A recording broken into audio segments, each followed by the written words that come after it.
usually in the movies, they, in the movies, they convey the hacking as I'm typing in the keyboard and you are Yeah, the hacker and you're typing the keyboard, who yeah, types faster wins, right? yeah, Which I understand, in the movie you need to have that action, right? yeah. But that's completely different to reality. That's not reality. When I talk about this, I often say hacking is not what you see in the movies. It's not somebody with 20 screens in front of them banging away on the keyboard while all the source code is going past their screen. That's not hacking. Hacking is somebody tricking somebody into giving you their username and password and walking right in through the front door. That's what hacking is.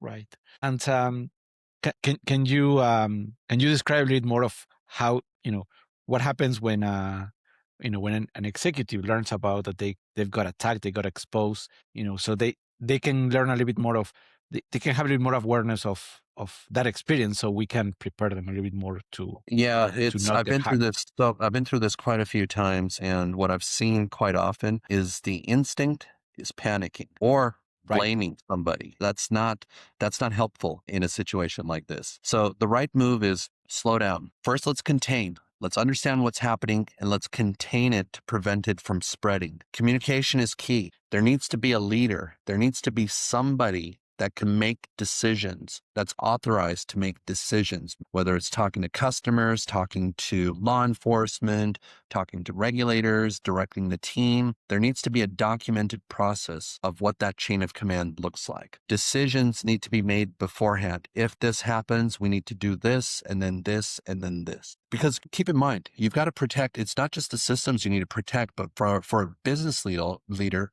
they've got to protect the credibility of their brand and their business and their customers. So all of that is key. That's why I was saying earlier that executive support is paramount to successfully surviving a cyber attack. Right, right. It's a moral support, the legal support, the operational support to give the person in charge, to put a person in charge to be able to make decisions to reduce the impact as quickly as Yeah. possible.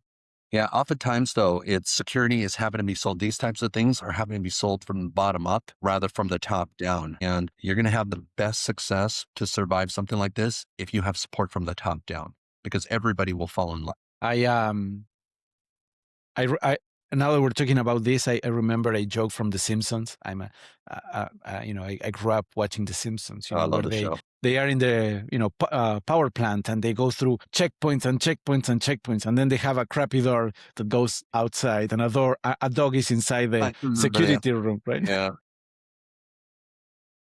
And I feel when you're talking about this, I feel that the same thing happens in corporations, right? Yeah, absolutely. It's you've gotta have these processes. You've got to have support from the top.